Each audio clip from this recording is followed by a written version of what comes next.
Welcome back to The Big Show, talking to my favourite people and the country's biggest stars. Everybody knows I love Jane McDonald, and the biggest star, well, of course she is. She's got a new DVD out and she's here talking to us. How are you? Hello, gorgeous. You're just fabulous. I love you. I tell you why, because you can do it, you don't muck about, you turn up in theatres and people pay to see you, and who can do that anymore?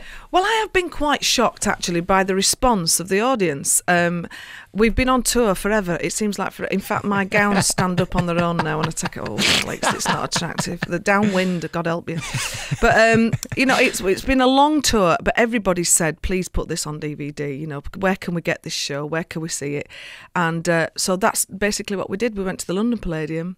We had a full house. It was fantastic. It was just one of those nights that so grateful captured it on film and got it on CD and on DVD out for Christmas. The good thing about you is that there's little risk involved in terms of the punters buying it, but in terms of finance, I mean, you do put your neck on the line. Hiring the Palladium is not cheap, and a film crew can't be cheap either. There is risk involved with a show like that, isn't there? I'm completely backing. I'm backing, aren't I? Let's be honest. Even my other half said, buy it, lass, you take some risks. And he's not even from Yorkshire. But he says, fancy paid mortgage off first, and I've always been, even when I was a club singer, I always invested in the show. I always had the best backing tapes, I always had the finest outfits, and that seems to be my shtick, really. I do like to invest in the show. I like to put a good show on and a good concert and buy heck, we've done it.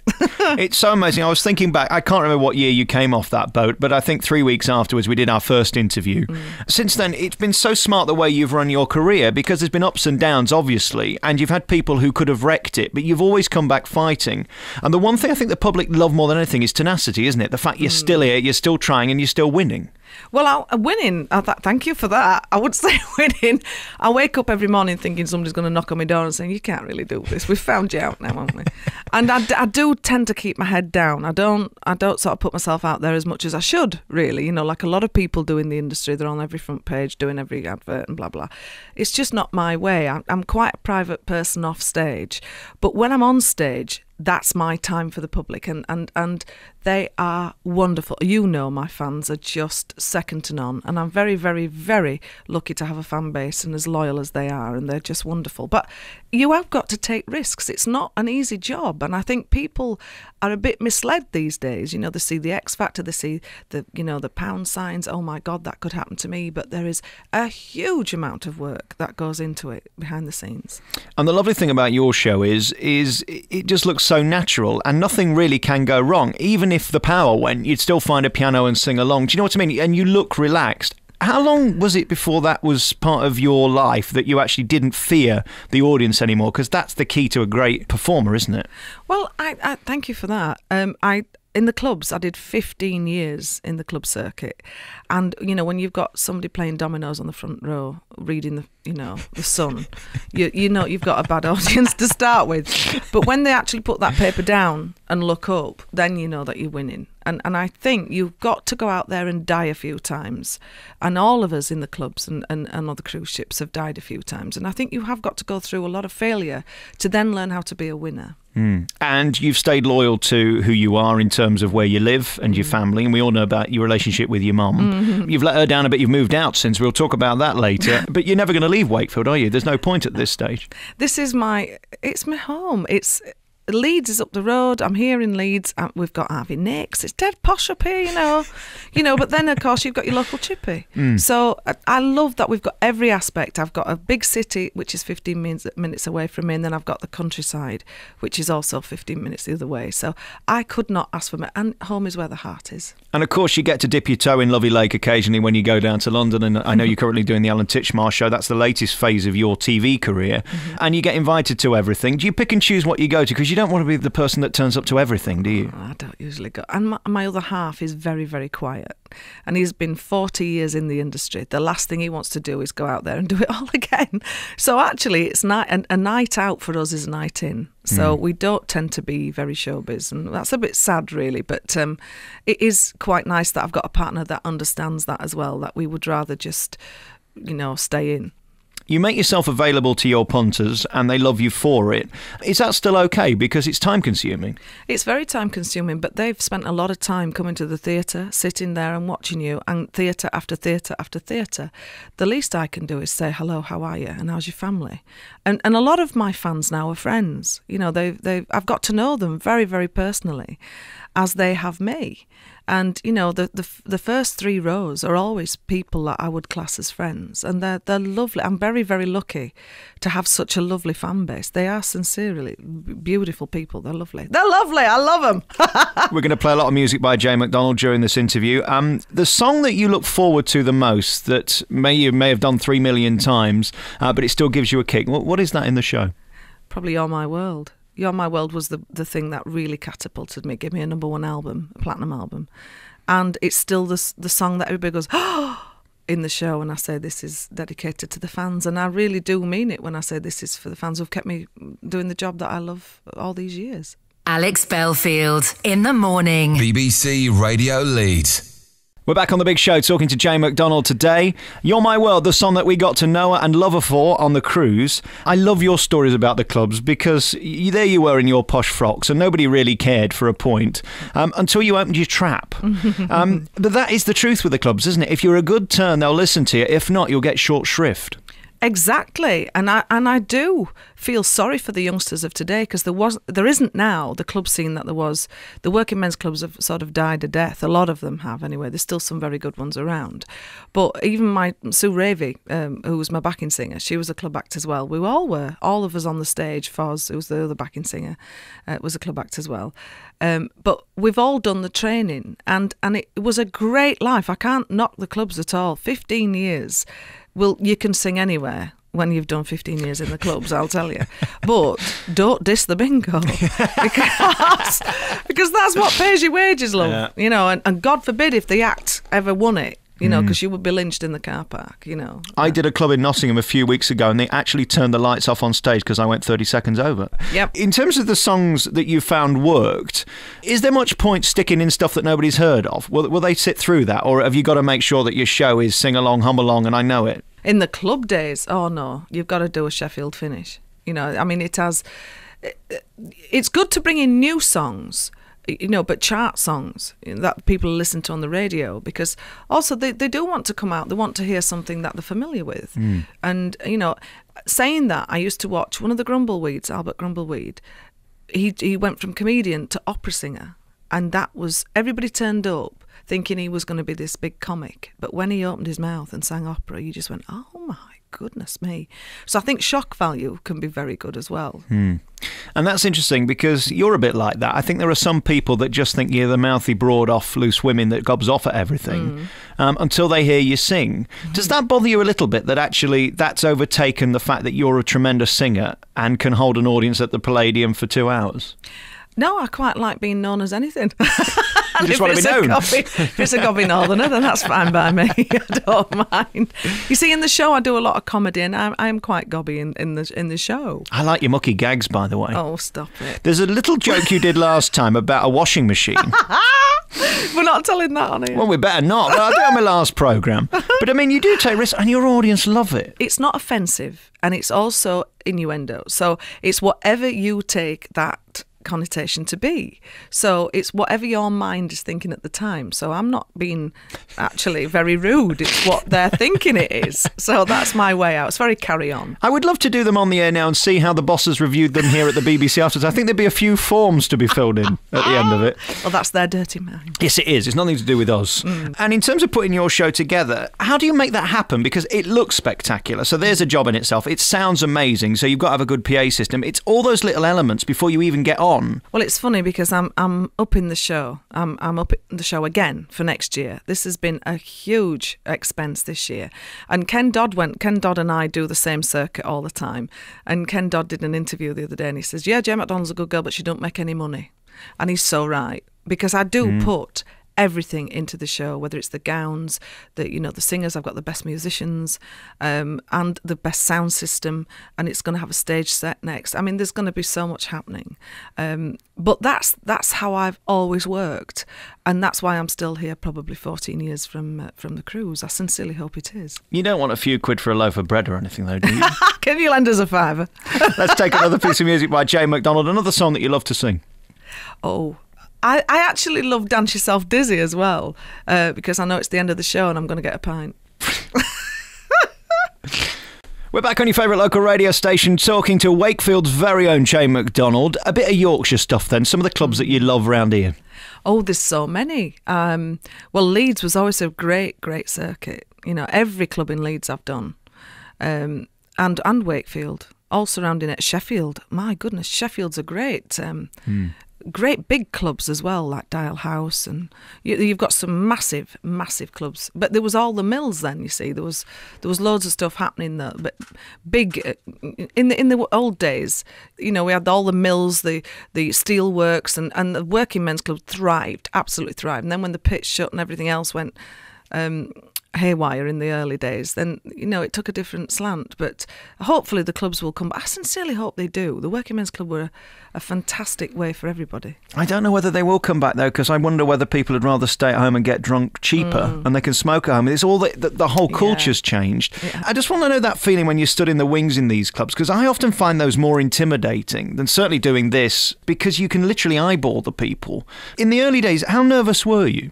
Well, I used to just go on. I knew I could carry a tune, and I always knew that I could communicate, and that was different. That was something I was different to the rest of the girls, because I actually spoke to the audience a lot, and I got told, funny enough, by every single agent that I worked for to shut up and just sing. Even up to the management that I've had from the last 10 years. Shut up and sing. Just be the diva that everybody wants you to be. And I always think that's actually probably my strength, that I do actually communicate with the audience and that I do talk to the audience. But you would not believe the amount of people who've told me to stop doing that. Where do you think that comes from then? What is all that about? Because if we're not buying into the personality and who you are, what are we doing listening to you? Exactly. I don't seem to get what they're trying to say. They said that I don't need to. That's what they keep saying. You don't need to be funny. You don't need to talk to everybody. You've got a good enough voice to do that. I've had bosses in the past who've told me the same. Don't you worry about that. Just play the records, they say. It's true, though. It's funny. And I don't know whether it's because they don't understand audiences. And again, it depends whether you want to be one of these acts that you come and see and you go and you say, well, they were a great singer. I don't think actually that's everything you want people to say about you. You want them to like you, don't you? Of course you do. But I think everybody in every walk of life wants to be liked. And if you can go out there and be quite open, and I talk about everything on stage. You've seen it, and people shout out the audience, and how's your mum, and is Ed in his shed? That's the poor lad. I mean, he gets that all the time now. But it's nice that you've got that intimacy with over 1,000 people a night. It is a lovely thing to do, I think. And I'm really glad that I took no notice of everybody who tried to work with me in the old days. And then you hit the big time and suddenly big checks are being offered to you because you're doing TV, and of course after the cruise everybody wants to be part of you. How easy was that for you to go from being Jay McDonald, the performer that goes out and be showbiz, to being the businesswoman that's actually got to control your business so people don't rip you off? Well, I had a dip in that because I went from being, the club act and the cruise ship singer to, like you said, that amount of work and amount of money. But I had nothing to do with the money at that time, you see. And I didn't know how much was coming in. I didn't know how much was going out. And I was quite in a little bubble. I just thought, oh, that's lovely. People want to come and see me. A few more people want to come and see me. Didn't realise just what was going off in the background. And the biggest thing that ever happened to me was my husband leaving. And that's when I learned to be a businesswoman, because I was shocked at how much was coming, how much I was being paid. I was like, oh my goodness me. And that then put me on a completely different level because I took over the business. So that was the best thing he could have ever done for me in my whole marriage, was leaving it. And I'm very grateful that he did. And I had to pick up and I had to learn. And I think a lot more people, especially artists, should learn the business side of it. because there is a lot to do, an awful lot. I remember us sitting down in the Piccadilly Theatre. You were in Romeo and Juliet at the time when the thing hit the fan with your husband. And at that point you knew it was all over. I mean, you talk about all that as if, oh, well, I've learnt a lesson and that's great. But actually, at the time, I mean, it was devastating for you, wasn't it? Of course it was. It was devastating because I got married on television and everybody wanted that to be such a success, including myself. But if somebody doesn't want to be with you and if somebody doesn't love you, then you can't make them. And I realised that I had to let him go. But you also have to think, but I'm still here. And that's when I went on and did, I mean, thank goodness for Romeo and Juliet, which I was in the theatre. And I had to cry about 8 times in the show. And everybody said, God, she's emotional, isn't she good at that? Actually, I was just grieving my marriage on stage. And it worked for me at that time. As I said, you can't be bitter. You can't, and you have to move on and just, I've still got the golden goose. I'm still the artist, whereas I do feel a little bit sorry for him now because I've gone on from strength to strength, which must really be maddening for him. Well, and I'm wondering, like many of my enemies, whether he's following you on the internet and seeing what you're up to, because I don't know how you would go from being as involved with you as he was to having nothing to do with you without being curious. Oh, I'm sure he is curious, and I'm sure he's keeping his eye on me, but I'm sure he wishes me well, just as I wish him well. All right, we're going to talk more business next with Jane McDonald. The new DVD's out. It's live at the Palladium. It's sensational, as is the lady herself. Let's take another track. This is The Hand That Leads Me. We'll talk about the history of this song next. We're back on your favourite local radio station with Jane McDonald. We're talking about her life and career. The Hand That Leads Me is a song that you talk about in the show because it means a lot to you, doesn't it? Yes, The Hand That Leads Me is probably my biggest hit, that I've written. And I wrote it for my mother because everybody knows my mother. Everybody knows how close I am. And she literally is the hand that leads me through every problem in life. And to have that is just wonderful. I am very blessed to have a mother that I've got and a relationship with her that I've got. And I just wanted to sort of give something back to her. And I said to her, do you get upset or anything when I'm singing it? And she says, no. She says, I just think about my mum. And I thought, isn't that lovely? Everybody takes that in their own way. And the fans just love that song, so I'm really pleased. How is she? She's homeless, isn't she? She's in a cardboard box. No. Bless her. You've kicked her out, the poor lady. She loved you all those years and you hit show business at the top and I know. out she goes. Yeah, bye. No, she lives 4 doors down. I bought a nice little bungalow and it's absolutely brilliant because she can still do me ironing. She still does me a casserole and she still does the Sunday roast. So I haven't actually, all I've got now is the house for Ed and I, but actually I could do with it back, I'll be honest with you. Really? It's hard work. It's hard work on your own. And so much has happened for you in the last year. I mean, Loose Women, you were there for so long, and in my opinion, as I've said before and I've said publicly, without you, I don't think it's the same. I think you brought a great energy to it and a warmth to it that not everybody's got on that programme. Why did you leave? Why was enough to walk away from Loose Women? Well, I enjoyed 7 years of it, and I had a wonderful, wonderful time. But when you've seen me in concert, you'll understand that I had to make a choice. Loose Women is live every single day of the week, and I was exhausted of doing touring, putting the shows together, writing, producing, everything else that I do in life, and having to commute to London all the time as well. I can see builders in Bingley saying, oh, what's she on about? It's an hour a day on Loose Women, but actually you get in there at 7, you leave here at like 3 in the morning, don't you? Yes, that's right. So I had to be up at 4 o'clock every morning to catch that early train to get down there for the 7:45 meeting in London, and I just physically could not do that anymore. I think it's a brilliant, brilliant show, and I wish the girls lots and lots of luck. And they have left the door open for me, which I think is lovely, that I can always go back at a later date. But at the minute, there's just no way I can fit everything in. And in terms of that programme, it enabled you to have an opinion on stuff, which is great, until you open your trap and upset somebody, Yes. which happens regularly because it's live and it's there, and actually that's what the producers want. It makes good telly. Are there any regrets at this point about things you've said about people? Have anybody collared you as you're leaving ITV? Well, I do tend to have an older head on my shoulders. That's probably what you were saying about. I actually think about the people that are watching it. And I know that my mother watched it. So I tended to be a little bit more candid about certainly about my private life. I didn't want people to know everything about my life. And I think that is something that you are expected to do as a loose woman. You have to talk about every single element of your life. And with Ed coming into my life, I wanted to keep a little bit of privacy there. And also he has a family, and you have to be aware of that. And they didn't want to be in the press. They don't want, and that's difficult for me then to do a show like Loose Women and look after the family that I'm going to inherit. So, you have to be a little bit careful. And for those who haven't heard the story, you had a dalliance many years ago, in 1937, I think it was. Yeah, it feels like it. And then you both went off and hit show business. He hit it big time first, and then you were still doing the cruises and the clubs. And then look at you now, this big megastar. And there was a meeting at ITV. You were both in a chair having your ear done, weren't you? Or something? Yes, that's right. Yeah, he was in the band called Liquid Gold that were riding high in the charts, and I was a barmaid in Wakefield, and Liquid Gold opened the Pussycats where I used to work. It was fantastic. I wish it was still there now. Wow. In fact, somebody should really reopen that. It was a fantastic nightclub, and the drummer just saw me working on the middle bar and asked the owner if he could have a date with me, and we went out for about a year on and off. But I think I was one of many. Because, he was a rock and roll star, travelling the world. The women that used to scream, and men that used to scream after them all, running down the street, I knew at that time that I had to let him go, because I couldn't hang on to that. I couldn't live up to that standard. And that's the best thing I ever did as well. That was a choice that I made, and we never split up. I just left one day, because he lived in Buckingham at the time. And like I said, he was with the Searchers, which I didn't know. And they were in This Morning studio promoting their album. I just looked up on the monitor and I said, oh my God, I used to go out with him. And Donna, the makeup girl at Loose Women, said, you've got to go and say hello. I said, well, you might be married and have kids. She said, well, it doesn't matter, does it? You just say hello.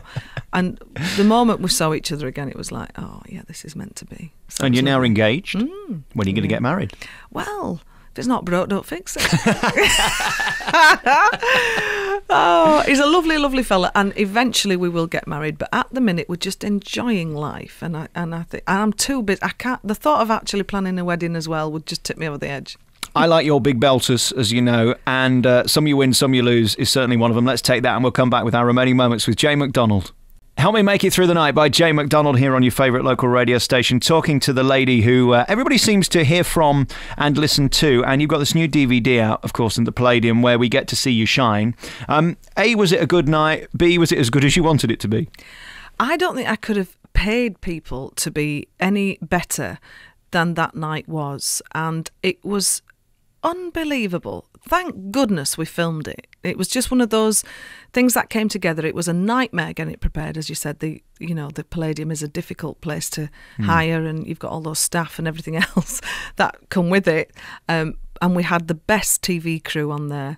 And we've made a CD of it as well. So it's a CD and a DVD. So you're getting two for the price of one. It was sensational. It was just brilliant. My mother's in the royal box.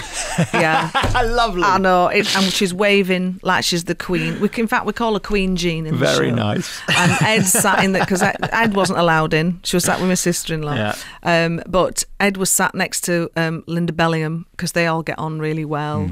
There was the Four Puffs and a piano. It was just a Banana Rama was sat in there. I was just like, blimey, who's all these people who's turned up? It was absolutely brilliant. The audience couldn't have been any better. How nervous were you on those days running up to it that you were going to be as good as you could be? Because I would be just petrified I was going to get a cold, or something was going to happen with the voice, or I'd break my leg and arm. I mean, did you live in some form of cocoon for a while? No, I've never done that, really. I just think I'll do the best of my ability on the night. And that's how you have to live your life. Because it can play with your confidence, can't it, if you start thinking about all that stuff? Hugely. I think because I produced it, I think because I was the executive producer, I didn't have time to actually think about the performance. And I had a dress change, and the zip went, my foot went through it, and this poor Joe Boyne, who's my backing singer, sang Duffy, and it ended up being a 12-inch version. And the poor girl was on her knee. She was begging for mercy by the time I got out, never mind singing it. And that is so funny, the sheer fear on her face when I walk out. She was like, what, you got that dress on for? You're not supposed to be in that. But there's lots of things happening all the time, so you do tend to forget about yourself. And is it a joke, or is it true in the show when you say that those adverts with the man with the strange voice, and the little animal bloke. He's your pianist. No, it's a joke. It's a joke. It's a joke. Because he does a very good impression. I've been telling people for months that's true. No, it's a joke. In fact, the guy, he must be sick of people saying, "Oh, aren't you Jay McDonald's pianist?" No, it's not. It's just a joke. I always love talking to you, and you're one of my favourite people because you can do the business, and you're not a faker, really, are you? You really can do it, and it seems like there's no end to your success. I think by now people would have got bored of you. Well, that's nice of you to say. I just go on my gut feeling, really. I think you have to listen to yourself, and we all get signs when things are wrong, and you have to follow those. And I tend to just go on my gut feeling and think, I think I'm going to do that next, or let's do this, and I tend to do that. I think you're very brave, and putting on a show like this must cost an absolute fortune. And I know it's going to pay back dividends because there's no questioning your talent and your fans love you. And I just encourage people, if you've not heard a Jay McDonald album, for a start, where have you been? You've heard some tracks on here. Well, listen to her live and go and see her live. Touring forever, aren't you, really? It's just a constant tour. Yeah. What's your website? Jane-McDonald.com. All right. www.jane- is that That's a hyphen right, or a hyphen. slash? I don't know. Hyphen. McDonald.com, and the new DVD and the CD together. It's a double edition thing. It is, yes. So you get a bonus. So you can listen to her in the car and then go and watch it at home live at the Palladium. Jane, I love you very much. Thanks for coming in again. I love you too. It's always nice to talk to you. Off back to Wakefield with you. Yes, I'm off back to Wakey. Thank you very much. Say hello to your mother for me. I will. Ta-ra. Bye.